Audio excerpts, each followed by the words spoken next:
निर्मल मन जन सो मोहि पावा और मोहि कपट छल छिद्र न भावा।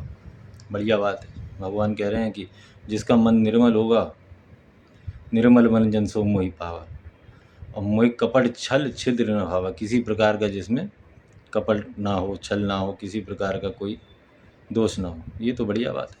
कितनी शर्त लगा दी। मतलब हमारा मन निर्मल हो तब हम भगवत प्राप्ति कर पाएंगे। क्या हमारा मन निर्मल है? अनंत जन्मों के अनंत पापों से ये मल का, कूड़े का, कचरे का, गंदगी का ढेर हो चुका है हमारा मन। काम, क्रोध, लोभ, मोह, मद, मात्सर्य से पीड़ित है, आक्रांतित है, आतंकित है, उसमें निमग्न है, निमज्जित है, आप्लावित है, उसी में लिपटा हुआ है। ये कैसे निर्मल होगा? तो आप किस काम के हैं हमारे? आपने तो कह दिया कि तुम तो अंतःकरण शुद्ध करो, पहले मन बुद्धि चित्त अहंकार को शुद्ध करो, तब मैं तुम्हें प्राप्त होऊंगा। कौन सी बढ़िया बात कही। सन्मुख हो, आगे कह रहे हैं, सन्मुख हो जीव मोहि जब ही, जन्म कोटि यज्ञ नाश ही तब ही। अब जब पाप हैं अनंत, हमारे जन्मों के अनंत पाप, तो कह रहे हैं नाश कब करूंगा मैं? जब तुम सन्मुख हो जाओगे मेरे। वाह! अरे हम तो माता पिता, नौकरी, बीवी, बच्चे, धन संपत्ति में के सन्मुख हैं, अपने शरीर के सन्मुख हैं, अपने स्वास्थ्य के सन्मुख हैं, अपने रिश्तेदारों के सन्मुख हैं, मित्रों के सन्मुख हैं। हम तुम्हारे सन्मुख हैं, कैसे हो जाएं? हम आपके सन्मुख होंगे तब आप जाकर के हमारे पापों को नाश करोगे। जब पापों का नाश होगा तो हमारा अंतःकरण शुद्ध होगा। वाह! ये तो शर्तें लगा दी हैं। इन्हीं शर्तों को गीता में भी लगाया है। अपि चेत सुदुराचारो भजते माम अनन्य भाग साधुरेव समन्तव्य सम्यक व्यवसितो ही सब। कि चाहे वो पापी ही सही, लेकिन मेरा अनन्य भक्त हो तो उसको साधु मानो। अरे तुम्हारी अनन्य भक्ति कैसे करें हम? कैसे करें तुम्हारी अनन्य भक्ति?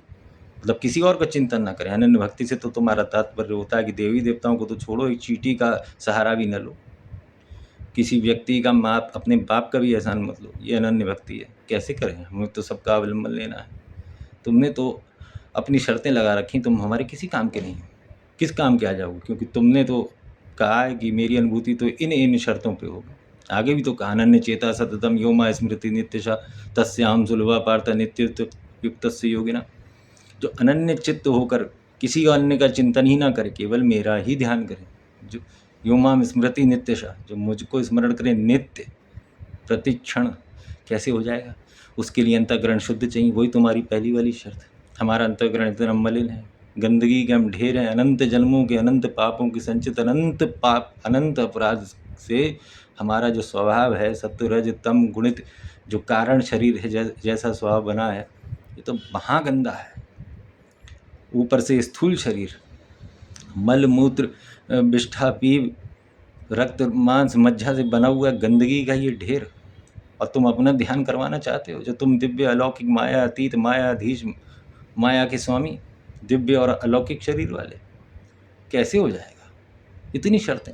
अनन्याश्चिंतयन्तो यो माम जना पर्युपासते तेषां नित्यभियुक्तानां योगक्षेम में। जो अनन्य चिंतन मेरा करेगा उसको मैं योगक्षेम देता हूँ। वाह! हमसे तुम्हारा अनन्य चिंतन कैसे हो जाएगा? हम संसार में फंसे हुए प्राणी हैं। तुम हमारे किसी काम के नहीं हो। भगवान हमारे किसी काम के नहीं है। हाँ, लेकिन भगवान का नाम, रूप, लीला, गुण, धाम, उनके जन, उनके भक्तों का सत्संग, ये हमारे काम का है। क्योंकि प्रहलाद जी कह गए हैं, श्रोतव्यम स्मर्तव्यम कीर्तितव्यम अर्चनम वंदनम विष्णुपाद सेवनम दास्यम सख्यम आत्मनिवेदनम। ये जो करेगा, यानी तुम भगवान का नाम, रूप, लीला, गुण, कथाएं उनकी, उनका धाम और उनके भक्तों का सत्संग, इसकी बड़ी भारी महिमा, यानी भक्ति की बड़ी महिमा है, भक्तों के सत्संग की बड़ी महिमा, ये हमारे काम का है। इसका अगर हम सेवन करें तो हमारा अंतःकरण शुद्ध हो सकता है। यही शास्त्रों में कई बार बताया है। अरे हमें तो छोड़िए, भगवान के जो सबसे बड़े भक्त हैं शंकर जी, राम राज्याभिषेक में जब आए हैं अयोध्या, तो भगवान राम से क्या कह रहे हैं?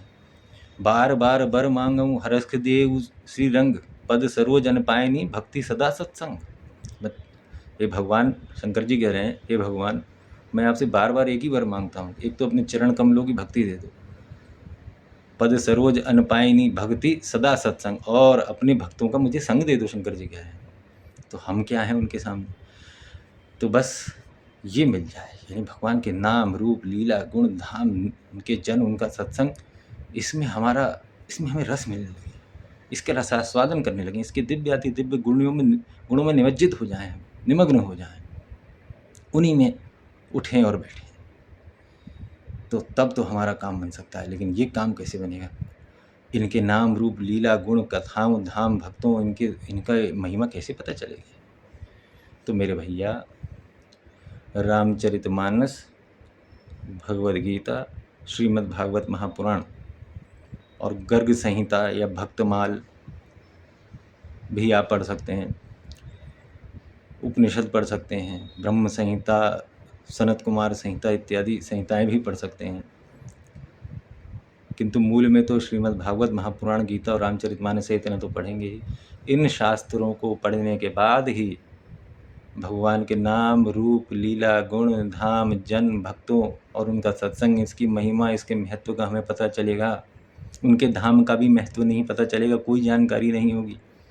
आज आप देख ही रहे हैं यूट्यूब पर लाइक्स, सब्सक्राइब और पैसे और इन सब के आमंत्रण के लिए, इन सब की लिप्सा के लिए, इनकी लालसा के लिए लोग क्या क्या झूठम झूठ बोले जा रहे हैं, क्योंकि आपने शास्त्र पढ़े नहीं। वो आपको कुछ भी बता देंगे। कल हमारे ठाकुर जी रात में जग गए और इन्हें साहब बड़ी प्यास लगी और बे उठे और तटिया स्थान से गए और वहाँ से होते हुए राधा रमण गए, वही मोए पानी पिलाओ।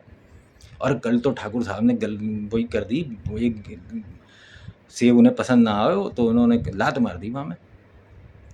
कल तो ठाकुर जी जो है हमारे बांके बिहारी क्रिकेट खेलने चले गए। अरे कल तो बांके बिहारी ने बड़ी गजब लीला करी, एक ने नैन से नैन मिला दे तो बाके तो सपनों में आने लगे। इन सब झूठम झूठ दुष्प्रचारों, इन कुमार्गों से बचो। उससे बचने का एक ही उपाय है, ग्रंथों का और सदगुरुदेव का, शास्त्रों का आलम्बन ले लो, उनका सानिध्य प्राप्त कर लो। पूरी दुनिया केवल और केवल झूठे दुष्प्रचार करने में लगी हुई है, आपको कुछ भी बताएगी। धाम के बारे में भी, धाम को भी नहीं छोड़ा इन लोगों ने। यहाँ ये भयो तो, यहाँ वो भयो तो, और कछुनाए भयो तो। मैं कह रहा हूँ, क्योंकि जो हुआ था वो श्रीमद् भागवत महापुराण, गर्ग संहिता, ब्रह्म वैवर्त पुराण, पद्म पुराण इत्यादि पुराणों में है। तो किसी की बातों में मत आओ। अरे आप लोग graduate, post graduate, doctorate degree holders हैं। क्या आपने बड़ी बड़ी डिग्रियां किसी के कहे सुने से प्राप्त कर ली थी? किसी पान वाले, चाय वाले, ठेले वाले से सुन करके आपने परीक्षा लिखी थी? आपने टेक्स्ट बुक पढ़ी थी ना, और जो टीचर ने कहा था वही किया था। यानी शास्त्र और गुरु, वहाँ भी उन्हीं का ही आलम्बन लिया था। चलिए मान लीजिए कि वहाँ परीक्षा हाल में आपको नकल से काम चल गया, पर यहाँ जो आपका इन्विजिलेटर है वो तो सर्वांतर्यामी है, वह तो सर्व स्थान पर मौजूद है। उस पर्यवेक्षक से, उस इन्विजिलेटर से कैसे बचेंगे? यहाँ तो नकल भी काम नहीं आएगी। यहाँ तो पढ़ना ही पड़ेगा और गुरु का आलम्बन लेना ही पड़ेगा। भगवान की लीला कथाएं जो हैं वो तो शास्त्रों से ही प्राप्त होंगी। उनके उपदेश, उन्होंने क्या आदेश दिए हैं, वो तो आपको गीता, भागवत, रामचरितमानस पढ़ के ही प्राप्त होगा। इसका अन्य कोई तरीका है क्या? नहीं तो फिर जाओ सड़क छाप लोगों से सुनते रहो उल जुलूल दुष्प्रचार, गलत गलत कथाएं। यहाँ ये हुआ, वहाँ वो हुआ, कल ऐसा हो गया, कल वैसा हो गया, कल ठाकुर जी चल दिए फुटबॉल खेलने, कल ये हो गया, कल उन्होंने माला उठा के फेंक, यही सब करते रहो। हमारे साथ बड़ा चमत्कार हुआ, कल तो ठाकुर जी ने ऐसी लीला कर दी, वैसी लीला कर दी। ये समस्त कथावाचक घोर कलयुगी हैं। केवल धन, प्रतिष्ठा, वैभव, लक्ष्मी इनका ध्येय है, अन्यत्र कोई ध्येय नहीं है। मैं चुनौती के साथ कह रहा हूँ, कोई भी शास्त्र प्रमाणित कोई भी बात कह दे तो सब शास्त्रों के विरुद्ध बातें कर रहे हैं, उलझुल मन गढ़ंत मन मानी बातें कर रहे हैं। आप जैसे भोले भाले लोग जिन्होंने शास्त्रों का अध्ययन नहीं किया है, आपको मूर्ख बना रहे हैं। ये बड़ी महत्वपूर्ण बात है। देखिए एक और बात समझिए आप, ये कुप्रथाएं, ये अंधविश्वास, ये गलत गलत मार्ग कैसे आ गए? 1200 साल से हम लोग गुलाम हैं। इन 1200 सालों में हमारी जो पीढ़ियां हैं, हमारे जो पूर्वज हैं, एक प्रकार से, मुझे भगवान क्षमा करेंगे लेकिन मैं झूठ नहीं बोल रहा हूँ, हमारे पूर्वज सभी के हों, ब्राह्मण, क्षत्रिय, वैश्य, शूद्र किसी के हों, अमीर गरीब, मोटे पतले किसी के हों, हमारे जो पूर्वज रहे इतने गुलामी के साल, ये एक प्रकार से आध्यात्मिक रूप से, धार्मिक रूप से निरक्षर रहे हैं। इनको किसी चीज़ का कोई ज्ञान नहीं रहा। मैं उनको कोई अपमान नहीं कर रहा हूँ, अपने पूर्वजों का अपमान नहीं कर रहा हूँ, किंतु उस समय की राजनीतिक, भौगोलिक, सामरिक स्थितियाँ ऐसी थीं, हम लोग गुलाम थे। एक प्रकार से हम में हीन भावना डाली गई थी। हमें ये बताया गया था कि तुम बहुत ही निम्न कोटि के तुच्छ लोग हो, जिनको गुलाम बनाया जाना ही ठीक है। इसी कारण हमारी पीढ़ियों की पीढ़ियाँ इन 1200 सालों में निरक्षर रहीं। किसी ने गीता भागवत पढ़ने का कोई प्रयास नहीं किया, और आ गए कुरीतियाँ, कुप्रथाएँ, अंधविश्वास। ये बलि दे दो तो नहीं दोगे तो वो देवी रुष्ट हो जाएगी, ये बलि नहीं दोगे तो वो देवी रुष्ट हो जाएगी। अरे भैंसे की बलि दे रहा है, उसी भैंस का दूध पीते हो तुम, उसी पशु की बलि दे रहे हो। ये सब कुप्रथाएं हैं।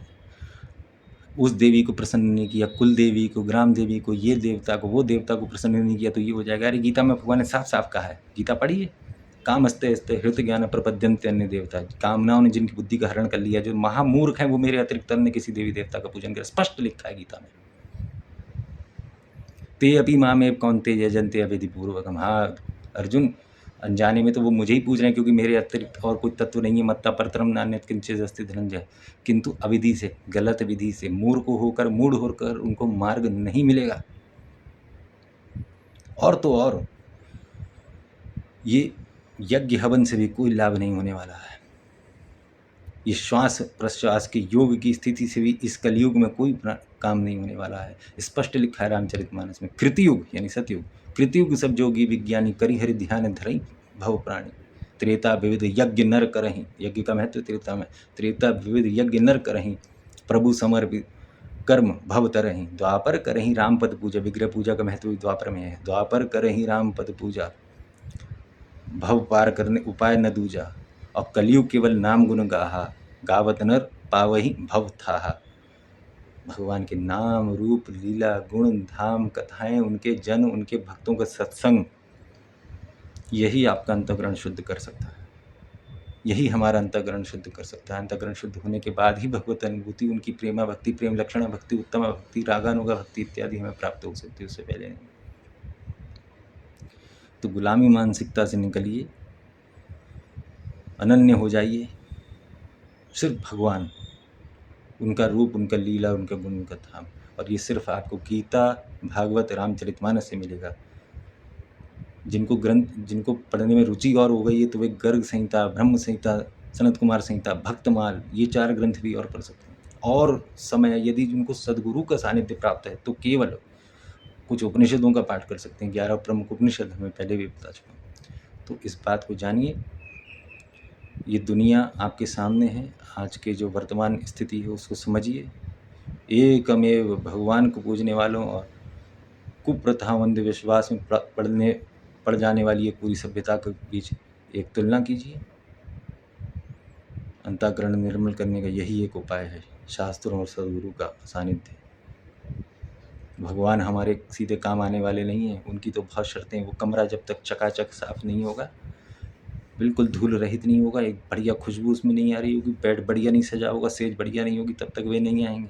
यही करने को तो कह रहे हैं, और इसी करने के लिए तो सदगुरु के पास जाने के लिए आज्ञा दे रहे हैं। तद्विद्या प्रणिपातेन परिप्रश्नेन सेवया, गीता में कहा कि जा सदगुरु के पास पहले उनसे ज्ञान प्राप्त कर। और श्रीमद् भागवत महापुराण को तो भगवान ने स्वयं ही कहा है कि मैं ही यही हूँ। जब उद्धव जी कहते हैं कि आप चले जाएंगे लीला संवरण करके, तो बोले नहीं, श्रीमद् भागवत महापुराण में मैं रहूँगा। तो भागवत महापुराण की तो ये महिमा है। पहला ग्रंथ उठाना है तो भागवत महापुराण उठा लीजिए। आपका दिन शुभ हो। जय जय श्री राधे।